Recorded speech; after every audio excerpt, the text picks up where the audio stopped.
Ce matin, nous sommes en présence de Mathieu Kassovitz, comédien et réalisateur. Merci Bonjour. Mathieu Bonjour, Kassovitz bienvenue. d'avoir accepté notre invitation. Alors, vous venez nous parler d'un film qui sera dans toutes les salles de cinéma le 15 février prochain, un film qui s'appelle L'Astronaute.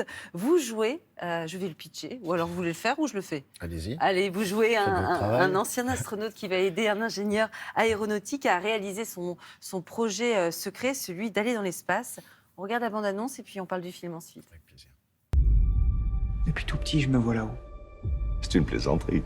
Je sais qu'il y a des risques. Mais imaginez.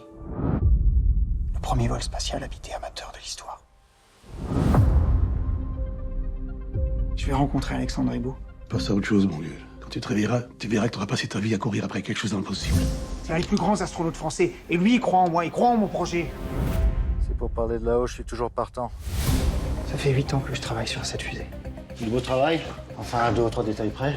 C'est-à-dire, Voilà, prendre des risques, c'est une chose. Penser que tu vas y arriver seul.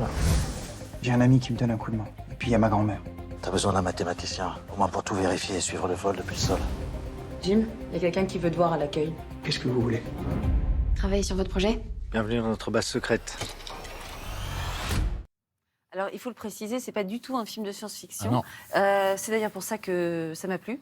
Parce que j'aime pas les films de science-fiction et j'ai pour autant bien aimé L'Astronaute. Parce que c'est un film sensible. Thomas, vous voulez peut-être poursuivre sur... Ouais, moi je trouve que c'est... En fait, je me suis demandé en revoyant la bande-annonce là, je me dis, est-ce que quand on tourne un rôle d'astronaute comme ça, on n'a pas finalement envie d'y aller pour de vrai là-haut? Est-ce qu'on n'a pas envie de... Est-ce que vous seriez prêt à faire ce grand voyage, vous? Enfin, faisons ça à l'envers. J'ai fait le rôle de l'astronaute parce que j'ai envie d'aller là-haut. Ouais, c'est ça. L'inverse, ouais. Mm. Bien sûr, moi, c'est une passion. L'espace est une passion.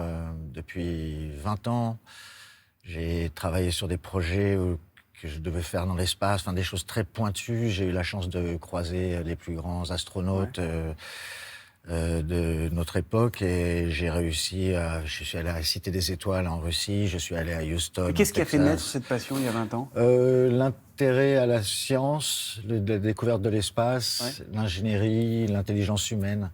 Parce que l'espace, c'est la pointe de ce que nous sommes en tant qu'humanité, quoi, ce que nous représentons.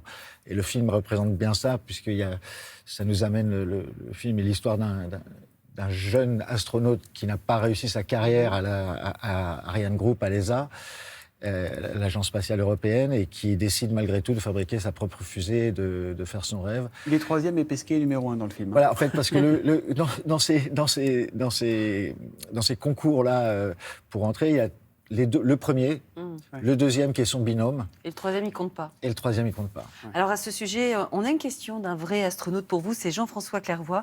Avant de l'écouter, il a joué un rôle important, je crois, dans le film, non? Ouais. Salut Mathieu, l'astronaute vétéran. J'ai une question pour toi.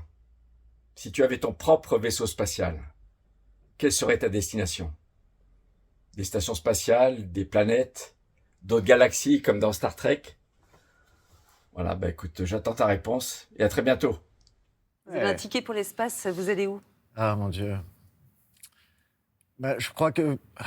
C'est une ticket, bonne hein. question, parce que c'est une question très technique. Parce qu'on ne peut pas partir dans l'espace en se disant... Allons voir ce qui se passe et on va découvrir. Il faut savoir vraiment où on va et la raison pour laquelle on y va. On se pose la question sur Mars, par exemple. Elon Musk a posé la question. Elle est...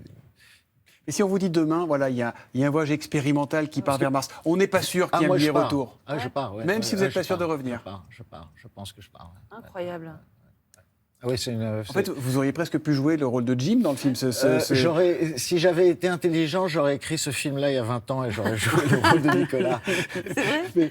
mais en fait, ce que j'ai fait, j'ai eu la chance de rencontrer donc, ces gens pour un film que je devais faire qui se passait dans la Station spatiale européenne. Et la technologie qu'on avait à l'époque n'était pas assez pointue. Et aujourd'hui, que Gravity a été fait, tout ça... Ouais. Mon projet était de tourner véritablement en 0G, dans un avion 0G. J'ai fait beaucoup de 0G.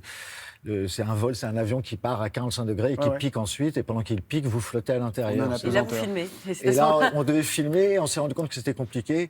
Et puis je me suis dit, j'ai eu tellement de chance de rencontrer tous ces gens-là, de vivre cette expérience, que j'ai plus besoin de faire le film. Et je suis content que Nicolas me proposait ce rôle pour pouvoir m'approcher un peu plus de cet univers et de ces gens. C'est partir dans l'espace pour fuir la Terre ou partir dans l'espace Non, pour... partir dans l'espace, non, il ne faut pas fuir la Terre, mais au contraire, mais partir dans l'espace pour voir ce qu'il y a, pour voir la suite, quoi, parce que c'est évident. Vous savez, il y a le fait qu'on continue à aller dans l'espace, le fait qu'on continue à avoir l'Agence spatiale européenne, qu'on continue à avoir des lancements tout le temps, qu'il y a 5-6 personnes qui vivent dans l'espace en ce moment, la raison qu'on fasse ça, malgré les guerres, malgré tous les problèmes qu'on a, c'est que c'est instinctif. Ouais. On a besoin de ça. Si on n'a pas cette pointe de lance dans l'espace, à 400 km de nous, c'est pas très, très loin, on n'a rien. On ne peut pas s'échapper de cette planète. On est obligé d'y rester ad vitam aeternam. Donc c'est notre destin commun. C'est notre destin commun, exactement. Et c'est pour ça que ça représente énormément de l'humanité. Il en parle très très bien. Je suis désolé, il faut attendre mercredi pour voir l'astronaute, mercredi prochain.